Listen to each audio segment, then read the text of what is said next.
신부님이 씹는 걸 까먹는 치매가 온 거야. 이게 뭐냐 하면 곡기 끊는 거예요. 그럼 곡기를 끊으면요, 여러분들 죽을 때 가장 편안하게 죽는 건 곡기 끊고 죽는 거예요. 곡기 끊고 죽는 거예요. 죽을 때 가장 편안하게 죽는 건 곡기를 끊으면요, 곡기 끊은 할머니 할아버지들은요 신음소리도 안 내요. 신음소리도 안 내고 가만히 주무세요. 계속 주무시고, 여러분들 그렇게 갖고 죽을 때요, 마지막에는요, 여러분들 마지막에 죽을 때 황홀하게 죽는 사람들이 있대요. 황홀하게 죽는 사람이 있대요. 그게 신의 마지막 선물인 도파민이 나온대요. 그만큼 사람을 황홀하게 해준대요. 그런데 마지막 곡기를 끊고 돌아가시는 분들은 마지막에 도파민이 나와서 죽을 때 굉장히 행복하게 죽을 수 있대요. 그러니까 얼마든지 죽을 때 괴롭게 죽는 것만 생각하실 필요는 없다는 거야. 지난번에 삼성의료원에서 조사를 해봤대요. 80이 넘어가고 항암의 의미가 있느냐 없느냐, 아무 의미가 없다는 거예요. 이렇게나 3개월 후에 죽고 저렇게나 3개월 후에 똑같이 죽는다는 거야. 근데 차라리 모르핀을 맞으면서 암성 통증을 죽여가면서 깨끗하게 마지막 준비하고 떠나는 게 훨씬 낫다는 거예요. 근데 우리는 안 죽으려고 그래서 문제인 거예요. 안 죽으려고 끝까지 희망의 끈을 놓지 않는 거지. 자식들이 그게 효도라고 생각하는데 절대 효도가 아니에요. 마지막까지 부모를 괴롭히는 거예요. 87살 먹은 루시아 할머니 있었어요. 이 할머니, 나 이제 더 이상 사는 거 싫어. 나 이제 죽어도 여한 없으니까 그러니까 나 좀 빨리 데려가게 해달라고, 기도 좀 해달라고 맨날 그랬어요. 근데 이 할머니 내가 본당 이제 떠나고 평창 들어갈 때까지 안 돌아가셨어요. 근데 이 할머니 93살에 돌아가셨어요.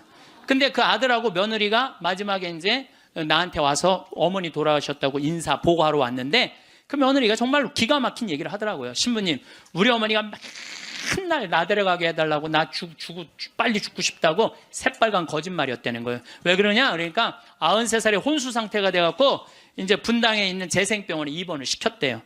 그러니까 이제 그 며느리가 성가대원을 했었는데 성가대원들이 위로를 온 거야. 그러니까 이제 기도를 해주면서 그 안젤라라는 자매가 그 며느리한테 그랬다는 거예요. 아, 이제 이번에는 돌아갔으면 좋겠다고. 그리고 위로를 하고 갔대요. 근데 이 할머니가 혼수 상태에서 깨어나서 첫 마디가 뭔지 알아요? 안젤라 전현 만나지 말아라. 이게 첫 마디야. 이게 첫 마디.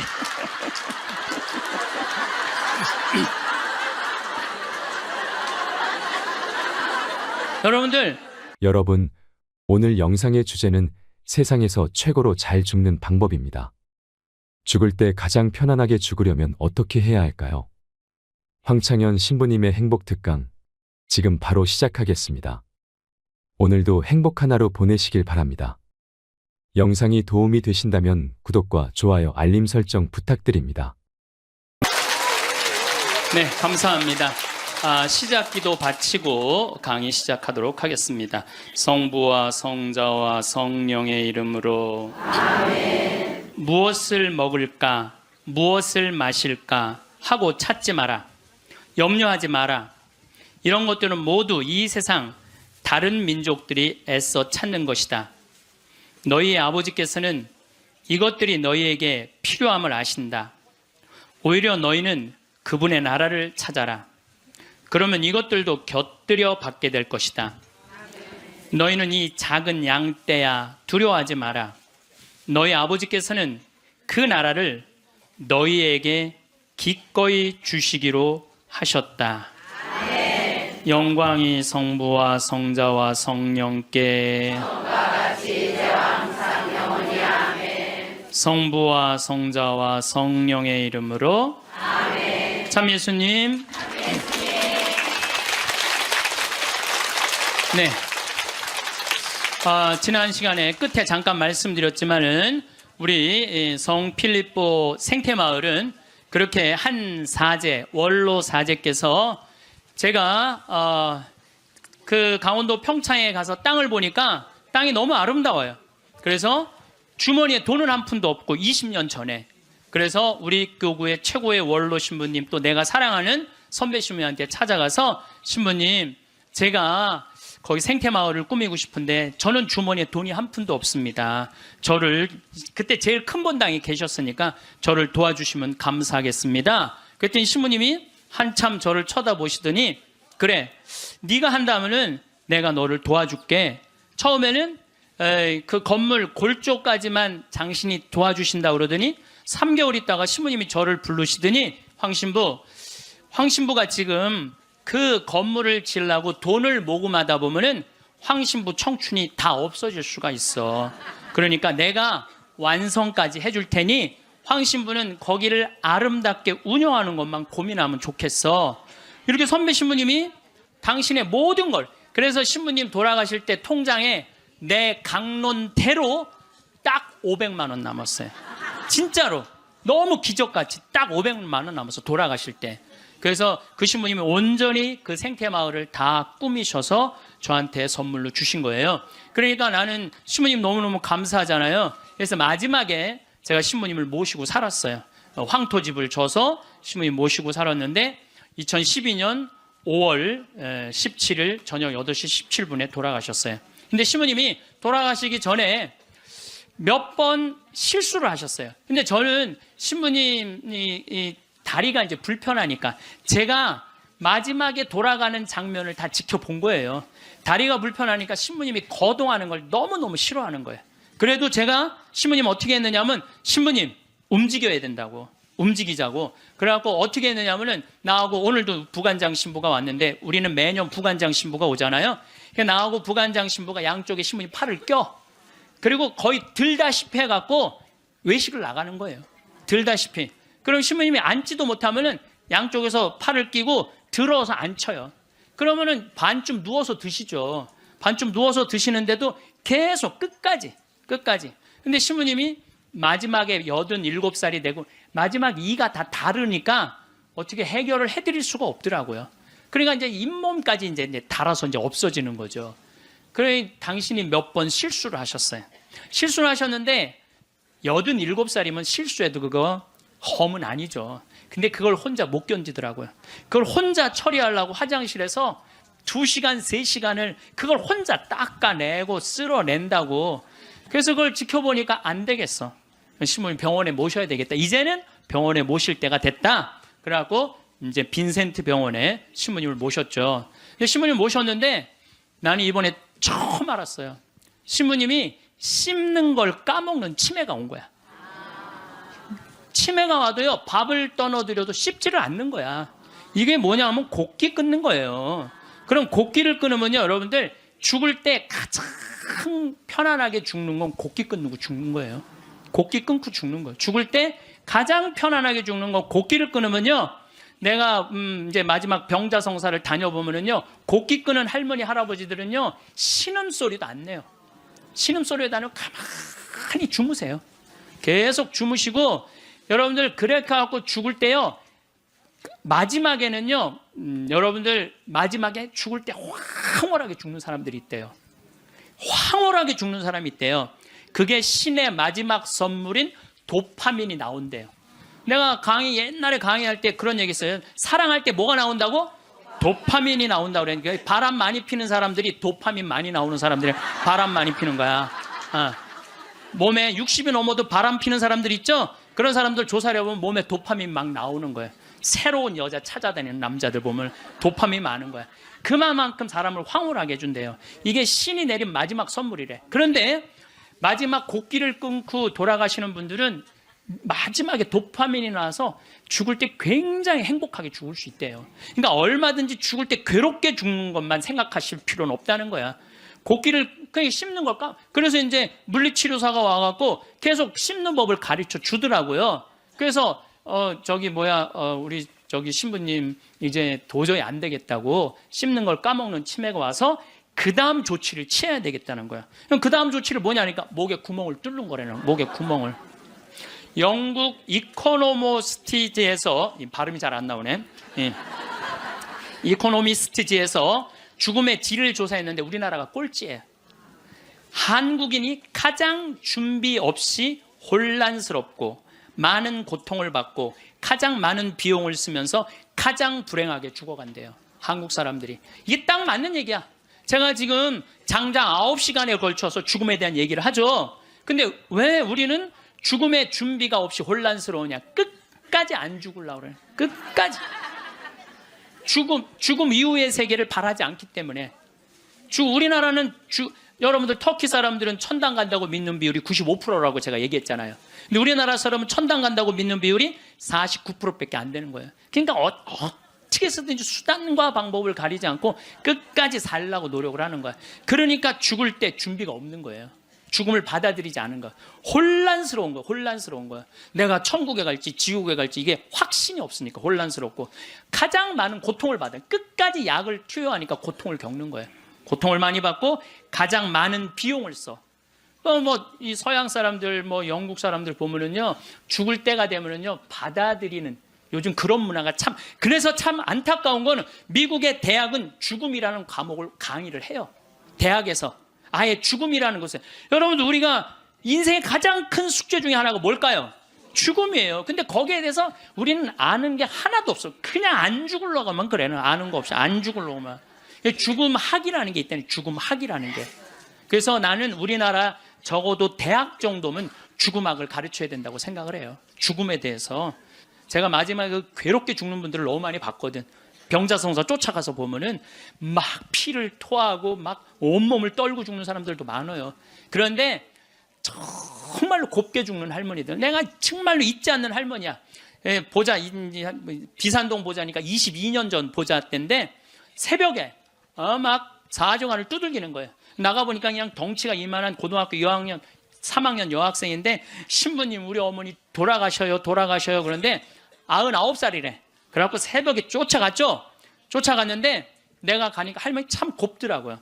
그런데 내가 병자성사를 하는데 아들이 어머니 신부님 오셨어요. 그러니까 나하고 눈을 마주치더니, 내가 병자성사 전례를 하는데 내 손 따뜻하더라고. 손이 내 손을 잡고 전례가 마지막 우리 주 그리스도를 통하여 비나이다 하는데 딱 돌아가시더라고요. 아주 그 할머니는 내 생각에는 그냥 직천당 간 거야. 자, 여러분들, 이제 내가 죽을 때 암이 걸렸어. 그럼요, 제일 좋은 건요, 호스피스 병동에 들어가는 거예요. 근데 호스피스 병동은 언제 안 받아주냐? 막 죽기 전에, 일보 직전에 안 받아줘요. 언제 받아주냐? 정신이 온전할 때, 거동이 가능할 때. 그 호스피스 병동에 들어가면은요, 모르핀이 한 대 200원이에요. 마약이 한 대 200원이에요. 그거 마약이요, 원도 한도 없이 놔줘요. 마지막에 호스피스 병동에서는. 그러니까 마지막까지 생각만 바꾸면 마지막까지 원도 한도 없이 마약 맞고 죽을 수 있어. 그래서 이걸 뭐라고 그러냐면은 암성 통증이 없게 해준다는 거예요. 암성 통증이. 근데 여러분들, 엄청난 차이가 있어요. 끝까지 살라고 항암제 하잖아요. 그럼 마지막까지 고통스럽게 살다가 죽는 거야. 근데 내가 80이 넘으면, 여러분들 지난번에 삼성의료원에서 조사를 해봤대요. 80이 넘어갖고 항암의 의미가 있느냐 없느냐, 아무 의미가 없다는 거예요. 이렇게나 3개월 후에 죽고 저렇게나 3개월 후에 똑같이 죽는다는 거야. 근데 차라리 모르핀을 맞으면서 암성 통증을 죽여가면서 깨끗하게 마지막 준비하고 떠나는 게 훨씬 낫다는 거예요. 근데 우리는 안 죽으려고 그래서 문제인 거예요. 안 죽으려고 끝까지 희망의 끈을 놓지 않는 거지. 자식들이 그게 효도라고 생각하는데 절대 효도가 아니에요. 마지막까지 부모를 괴롭히는 거예요. 그래서 여러분들도 때가 되면은 그냥 호스피스 병동에 들어가서 마약 원도 한도 없이 맞고 죽으셔요. 죽을 때. 어쨌든 이제 신부님이 87세인데 곡기를 끊고 목에 구멍을 뚫고 참 힘든 시간을 보냈어요. 2월 2일 날 입원했으니까 5월 17일 날 돌아가셨거든요. 그런데 여러분들, 3개월 고생하고 죽는 거는요, 가장 행복하게 죽는 거예요. 죽을 때 3개월 정도 고생을 하면은요, 내가 자식 아니야, 우리 신부님한테. 자식은 내가 마저 못한 효도하고, 찾아볼 거 찾아보고, 주위에 만날 사람 다 만나고, 3개월 지나면서부터 지겨워요. 그러니까 3개월만 고생하고 죽는 게 제일 좋은 거예요. 진짜 좋은 건 지쳐서 죽는 거고, 그냥. 그래도 떠나는 게 너무 갑작스럽게 떠나면 자식들이 섭섭하잖아요. 그러니까 3개월 정도 고생하다 죽는다. 근데 우리 신부님은 정확하게 3개월 보름 병원에서 고생을 하셨죠. 이제 월요일 날에 이제 돌아가실 것 같아갖고, 이제 주교님 2분 다 오시고, 마지막에 이제 인사해야 되니까, 교구청 신부들 다 오고, 또 아들 신부들, 2년 있던 신부들 다 오고, 또 신부님 평생 따르고 존경했던 교우들 다 오고, 그래서 다 왔는데 이제 돌아가실 것 같아갖고, 병원에서도 이제 곧 돌아가실 거라고 그러는데 다 오고 다 갔는데 밤 12시가 됐는데도 안 돌아가시는 거야.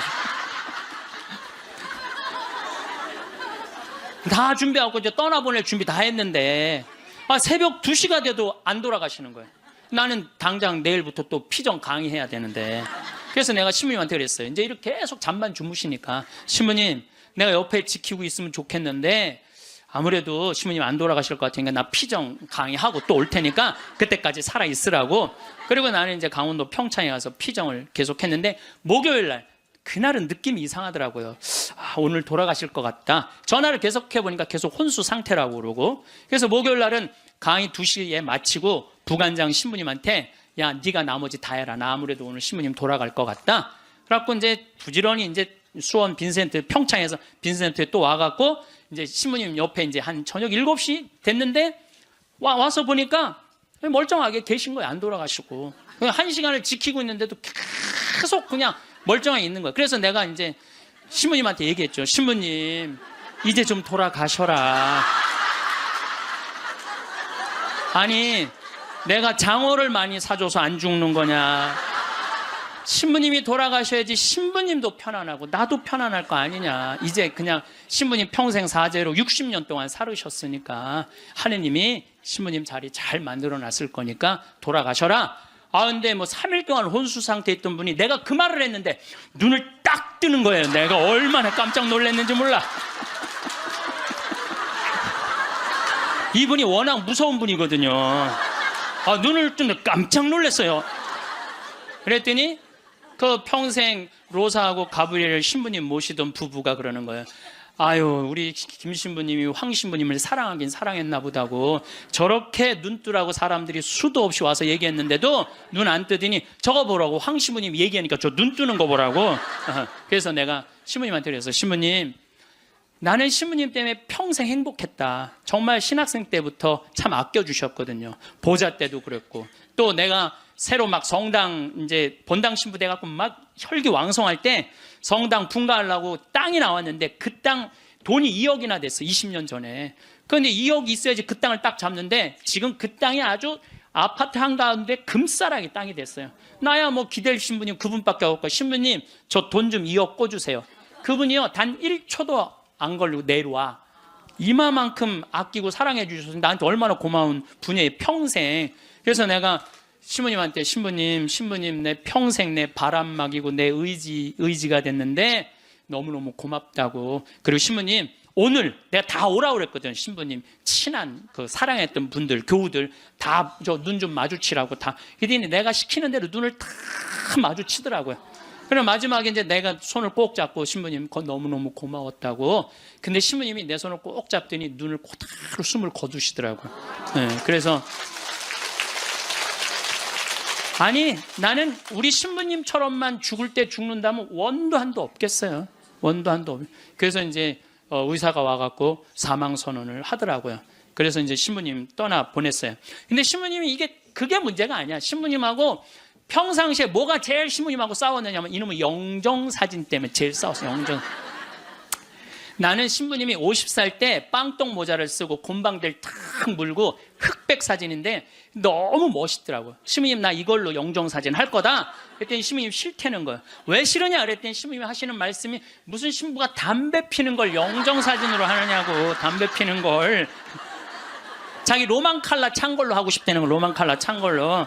그래서 60대로 할 거냐 70대로 할 거냐 80대로 할 거냐 그거 갖고 맨날 싸웠어요. 이걸로 할 거냐 저걸로 할 거냐. 그래서 우리 로사하고 가브리엘 형제자매하고 우리 센시하고 신부님 고를 자격이 없다고. 우리가 그냥 신부님 돌아가시면 우리가 얹어놓으면 그걸로 끝이라고. 예? 아무리 신부님이 살아생전에 대단했더라도 죽으면 뭐 마음에 안 든다고 관뚜껑 열고 나와서 바꿀 거냐. 우리가 할 거다. 근데 결국은 신부님 70살 때 찍은 영정사진으로 하고 이제 내 사무실에 지금 이렇게 걸어놔갖고 내가 저 퇴근합니다. 그리고 요즘도 그렇게 했는데 우리가 영정사진도 문제예요. 여기 계신 여러분들 영정사진 제대로 준비하는 사람 없어요. 자식들이 여러분들 어머니 영정사진 찍읍시다 하고 여러분들 얼굴 들이대고 사진 찍을 수 있을 것 같아요? 여기 계신 분들 늙으면 죽어야 돼. 이거 새빨간 거짓말이에요. 새빨간 거짓말이에요. 내가 본당 신부할 때 87살 먹은 루시아 할머니 있었어요. 이 할머니 북에서 넘어와 갖고 남편 일찍 사별하고 자식 아들 둘 키웠는데 10년 동안 누워 있었어요. 그러니까 10년 동안 누워 있으니 얼마나 힘들어. 그러니까 내가 봉송체 갈 때마다 할머니가 신부님 나 이제 더 이상 사는 거 싫어. 나 이제 죽어도 여한 없으니까 신부님 하느님하고 친하지 않느냐고. 그러니까 나 좀 빨리 데려가게 해달라고. 기도 좀 해달라고. 그럼 내가 할머니 손 꼭 붙잡고 할머니 걱정하지 마세요. 내가 성당 가서 어떻게 해볼 테니까 걱정하지 마세요. 맨날 그랬어요. 네 할머니 내가 본당 이제 떠나고 평창 들어갈 때까지 안 돌아가셨어요. 네 할머니 93살에 돌아가셨어요. 근데 그 아들하고 며느리가 마지막에 이제 나한테 와서 어머니 돌아가셨다고 인사 보고하러 왔는데 그 며느리가 정말로 기가 막힌 얘기를 하더라고요. 신부님, 우리 어머니가 맨날 나 데려가게 해달라고 나 빨리 죽고 싶다고 새빨간 거짓말이었다는 거예요. 왜 그러냐? 그러니까 93살에 혼수 상태가 돼갖고 이제 분당에 있는 재생병원에 입원을 시켰대요. 그러니까 이제 그 며느리가 성가대원을 했었는데 성가대원들이 위로를 온 거야. 그 이제 기도를 해주면서 그 안젤라라는 자매가 그 며느리한테 그랬다는 거예요. 아, 이제 이번에는 돌아갔으면 좋겠다고. 이제 할머니 혼수 상태에 있는데 이번엔 돌아가셨으면 좋겠다. 그만 자매님 괴롭히고. 그리고 위로를 하고 갔대요. 근데 이 할머니가 혼수 상태에서 깨어나서 첫 마디가 뭔지 알아요? 안젤라 전현 만나지 말아라. 이게 첫 마디야. 이게 첫 마디.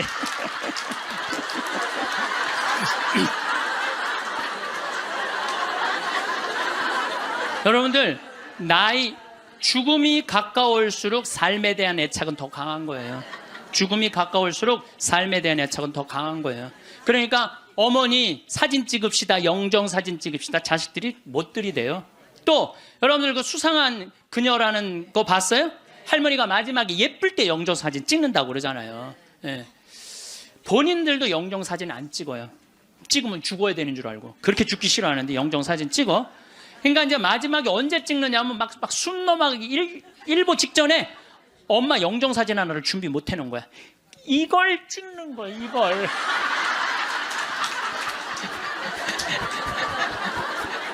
그래갖고 내가 조문을 가보잖아요. 그러면 머리 하얗고 다 이런 사진만 있어요. 안 그래도 슬픈데 이러고 있으면 더 슬프죠. 얼마나 고생을 하고 죽었길래 저러게 하고 저러고 죽나. 여러분들 영정사진도요 제일 예뻤을 때 찍어 놓으세요. 지금도 보면 다 이뻐요. 지금 보면 다 이뻐. 그럼 예쁘게 화장도 하고 곱게 해서 뭐 머리가 하얀 분은 꽃모자 쓰면 되잖아. 꽃모자 딱 쓰고 얼마나 좋아요. 여기 어르신 남자 어르신 분들도 집에 가서 40대 50대 한번 사진 보세요. 이야 내가 이렇게 잘생길 때가 있었나. 그 사진으로 하세요. 보세요. 저기 수상한 그녀에서 그 나문희 씨가 이런 말을 해요. 내가 그래도 이쁜 얼굴로 할 때 자식들이 제사할 때 봐도 이쁜 얼굴로 보면 기분 좋다는 거죠. 근데 제사할 때 몇 년 할 건데 그냥 이런 걸로 제사를 할 때 그렇게 해요. 나는 장례미사 때 성가도 마음에 안 들어. 성가도 너무 슬퍼. 뭐 죽는 게 뭐 이렇게 슬프다고. 그래서 나는 장례미사 때 난 성가 난 다 정해놨어요. 아예 성가 번호 못 정하게 내가 정해놨는데 나는 처음 성당 나가서 배운 성가가 주날개밋이에요. 나 그 입당 성가로 정해놨어요. 주날개밋 내가 편히 쉬리라 어두운 이 밤에 바람 부나 아버지께서 날 지켜주시니 겁내지 않고 잘 쉬리로다. 주날개밋 즐겁도다 그 사랑 끊을 자니뇨. 주날개밋 쉬는 내 영혼 영원히 살게 되리라. 영원히 살게 된대잖아요. 얼마나 좋아. 입당성가. 봉헌성가는 내가 성모님을 참 좋아해. 사실 난 중학교 때 성모님 싫어했어요. 왜 싫어했냐면 학교만 가면 교회 다니는 애들이 니네는 마리아 교다고 말이 얼마나 싸움을 걸어오는지 성당 가서 성모님 째려보면서 아유 내 저 성모님만 없으면 애들한테 괴롭히면 안 당하는데 내가 맨날 이랬어요. 근데 고등학교 때부터 성모님이 너무너무 좋은 거야. 이야, 세상에 이런 아름다운 분이 있구나. 여러분들 우리 지금 새로운 보좌 신부님이 기가 막힌 강론을 며칠 전에 하셨어요. 여러분들 믿음으로 저 산도 온 길이, 그거 알죠? 근데 나는 그게 이해가 안 가. 어떻게 아무리 믿음이 강해도 산을 옮길 수 있느냐. 여러분들 그거 받아들여져요? 나는 이게 뻥치는 것 같아, 아무래도 예수님이. 근데 부관장 신부님이 뭐라고 그랬냐면은, 성모님은 믿음으로 온 우주의 주인을 이 세상에 옮겨놨다는 거예요. 온 우주의 주인을 이 세상에 옮겨놨다. 그게 성모님의 믿음이 아니면 그게 가능했겠냐 이거예요. 그 시간이 가면 갈수록 성모님이 너무너무 좋은 거야. 그래갖고 나는 본당 신부할 때, 성모의 밤 할 때 5월에 성모님 머리에 장미화관 이렇게 해놓고 교우들이 예쁜 옷 입고 와서 초봉헌하고 막, 그럼 내가 제일 좋아하는 성가 253번이에요. 내 머리를 꾸미오니. 내 머리를 꾸미오리 장미화와 백화파로 유향연기 피우오리 마리아여 내 주 위에. 얼마나 좋아요. 그래서 나는 이 성가는 내 장례 때 봉헌 성가야. 네, 근데 봉헌 성가, 성모님한테 봉헌하고. 그 다음에 그 성체 성가는 내가 그래도 신학교 다닐 때 목소리가 커갖고, 노래를 잘해서가 아니라 목소리가 커갖고 신학교 축제 때 독창을 많이 했어요. 그때 내가 늘 즐겨 부르던 노래가 시 프랭크의 파니스 안젤리쿠스예요. 파니스 안젤리쿠스 피 파니스 미눔. 이건데 이건 일반인이 못 불러, 음이 높아갖고. 그래서 난 죽을 때 아예 성악가 한 놈을 사놓고 죽을 거야. 아예. 야, 너 나 죽으면 꼭 가서 불러라. 나의 돈을 줘놓고. 예. 퇴장성가는 내 한평생을 예수님 안에 내 온전하게 그 말씀 안에 내 결코 뒤를 바라봄 없이 그분만을 따릅니다. 얼마나 좋아, 한평생 예수님 따른다는 거. 나는 내 장례 때 이런 성가 울려 퍼지는 거 원하지 않아요. 오늘 이 세상 떠난 이 영혼 보소서, 이런 거 원하지 않아. 내가 뭐 죽으러 가?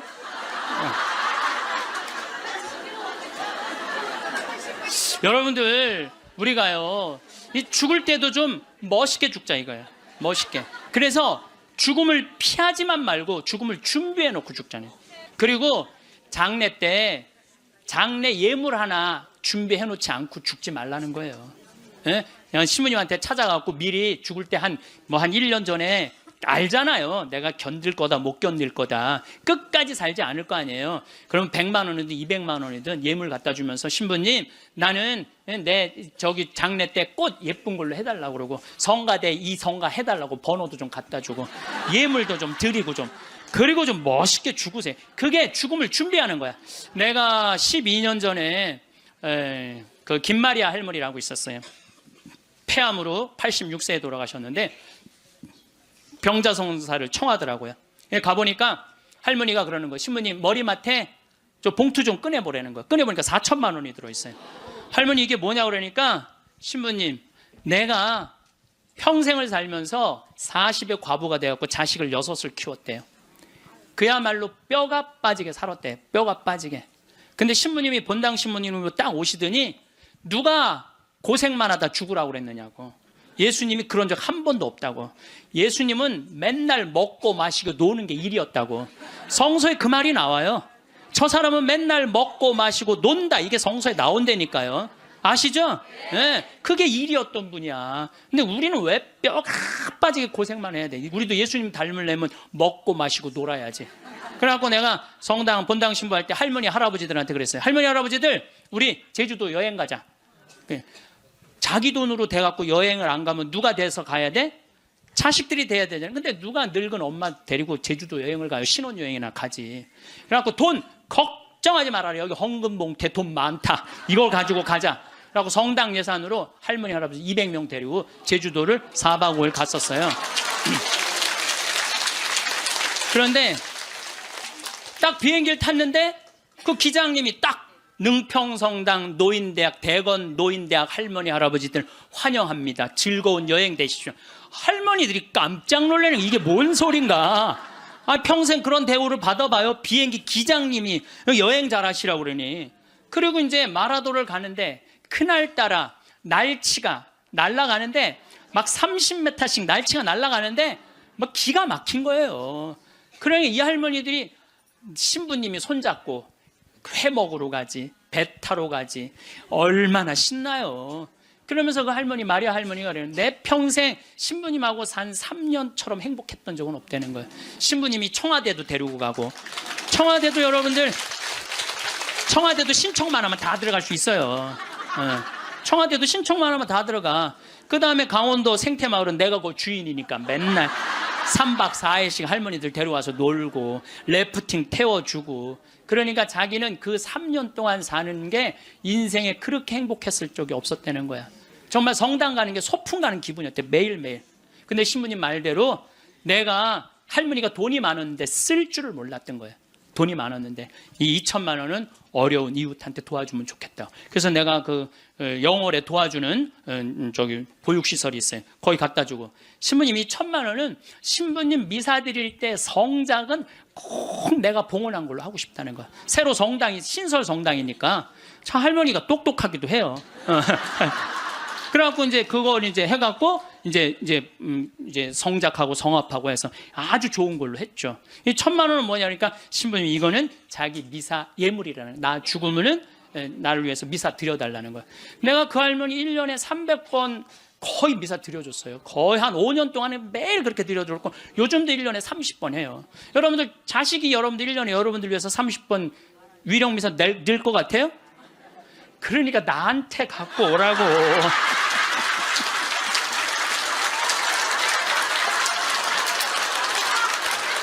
이거는 농담이에요. 이거는 농담이고, 본당 신부님한테 갖다 드리세요. 본당 신부님한테. 그래서 뭔가 자기 죽음을 준비할 줄 알아야 돼. 나는 어떻게 살 것이고 어떻게 죽을 것인가.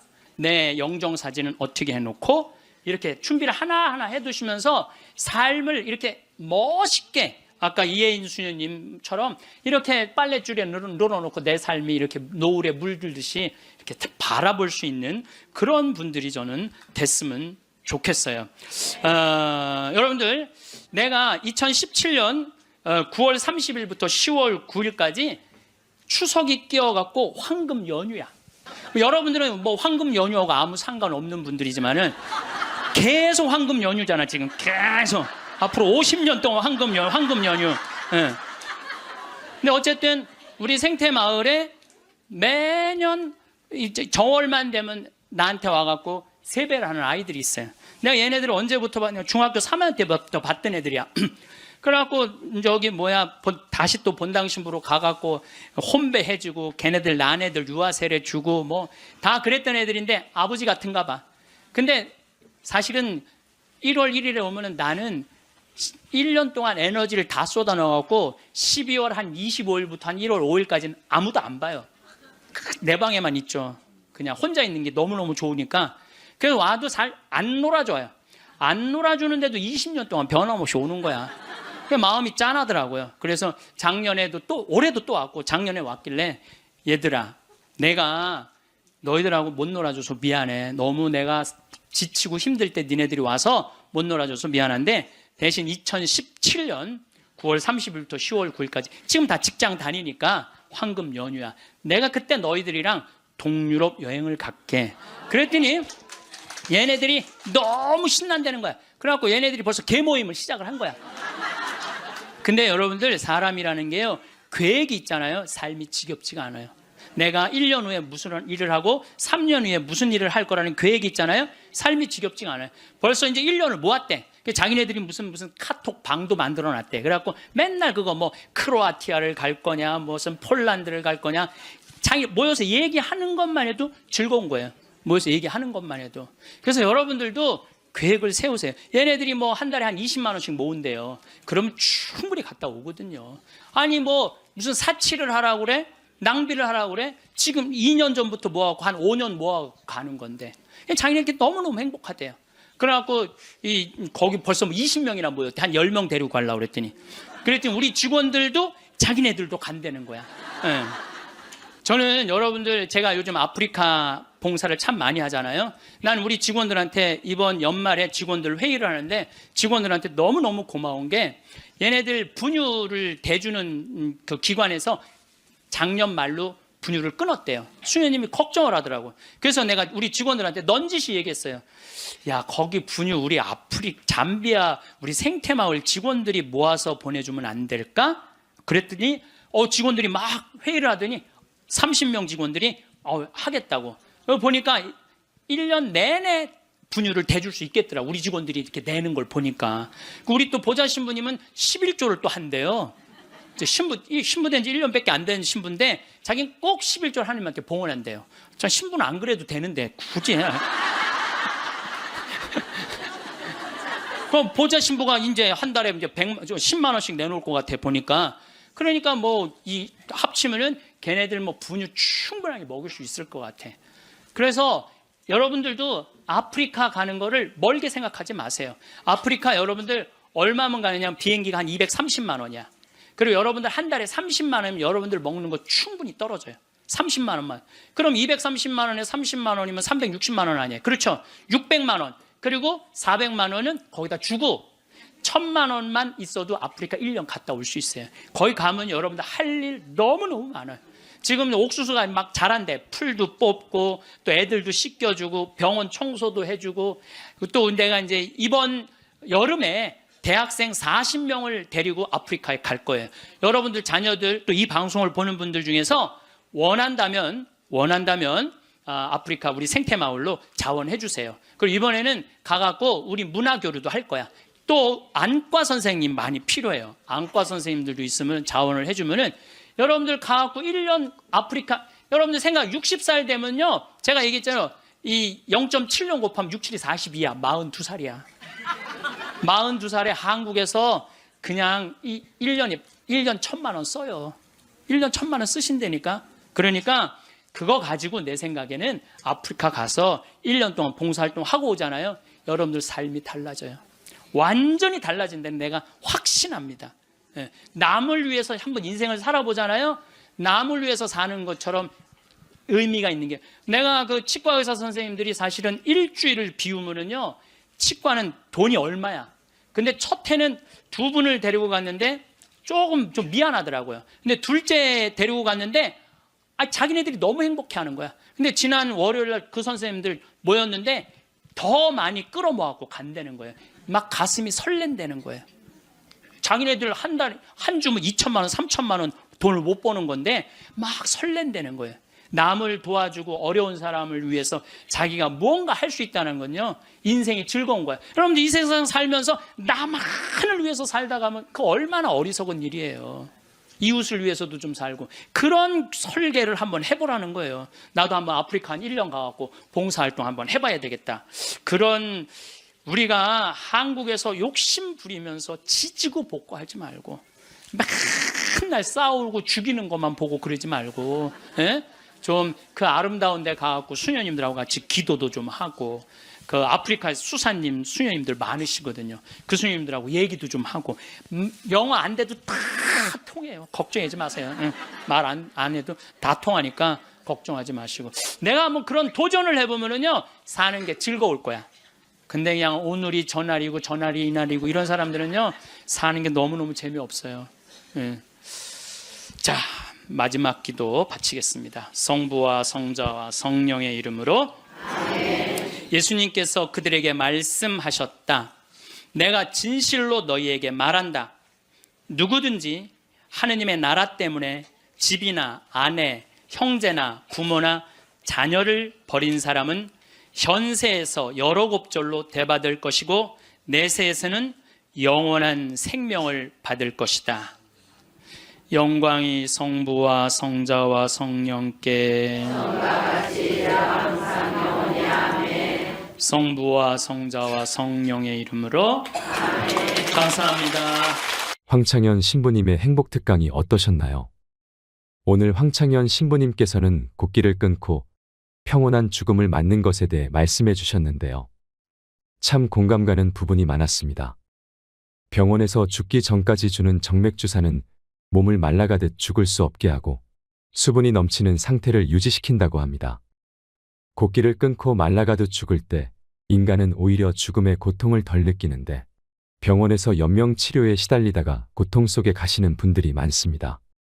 현대의학의 죽은 비즈니스에 속지 않기 위해서는 누구에게나 죽음을 배우는 시간이 필요합니다. 요즘에는 대부분의 사람들이 병원에서 죽음을 맞습니다. 중환자실에서 홀로 쓸쓸히 죽어가는 것이 과연 최선일까요? 입으로 음식을 삼키지 못하면 콧줄로 영양을 밀어넣고 숨을 못 쉬면 억지로 산소를 공급하지요. 수십 개의 줄을 연결해 내일 죽을 사람을 본인 뜻과는 무관하게 몇 달이고 연명시키는 일도 벌어집니다. 요양병원과 요양원들도 하나의 사업이 되어버린 것이 현실입니다. 암 환자들조차도 막상 임종을 맞으면 영정사진을 못 구하는 일이 허다하다고 하지요. 가족들의 얼굴도 알아보지 못하고 몸에 수십 개의 관을 삽입한 채 24시간 울리는 기계음을 들으며 죽어가고 싶은 사람은 없을 것입니다. 그러나 죽음을 외면하면 이런 일은 언제라도 일어날 수 있습니다. 병원의 죽은 비즈니스에 속지 않고 원하는 방식으로 생을 마무리하려면 어떤 준비가 되어 있어야 할까요? 저는 좋은 의사란 최선을 다할 때와 이제 그만 놓아야 할 때를 분명히 할 줄 알고 가족을 설득할 수 있어야 한다고 믿습니다. 왜 의사들은 죽음 앞에서 거짓말을 할까요? 인공호흡기를 달면 그래도 당장은 좀 편해지실 거야 하는 말은 거짓말입니다. 인공호흡기를 단 상태에서는 자발 호흡을 어떤 형태로든 죽여놓지 않으면 제정신으로는 버티기가 힘들기 때문입니다. 중환자실에서 사망한 환자의 가족들의 공통적인 푸념은 사랑하는 우리 아버지 우리 어머니가 주렁주렁 뭘 달고 동여맨 채 돌아가셨다는 말입니다. 이것이 현실입니다. 인공호흡기를 단 환자의 60에서 80%가 선망을 경험하는데 쉽게 말해 정신줄을 놓는다고 이해하면 됩니다. 환자나 가족들에게 이것은 생지옥이나 마찬가지입니다. 좋은 죽음이란 무엇일까요?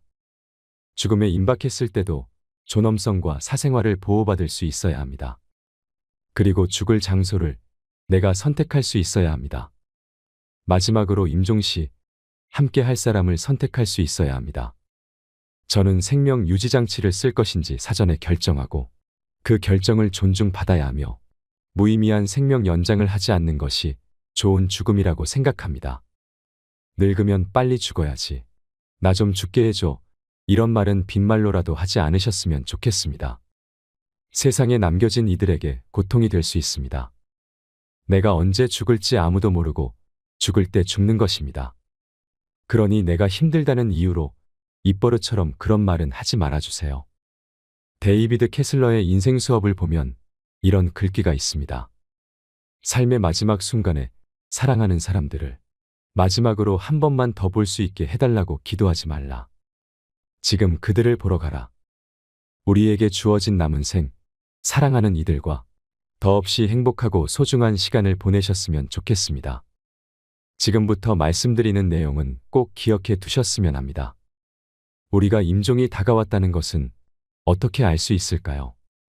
임종 일주일 전에는 외부 자극에 대한 반응의 저하, 수축기 혈압 감소와 구강 건조 등의 증상을 보인다고 합니다.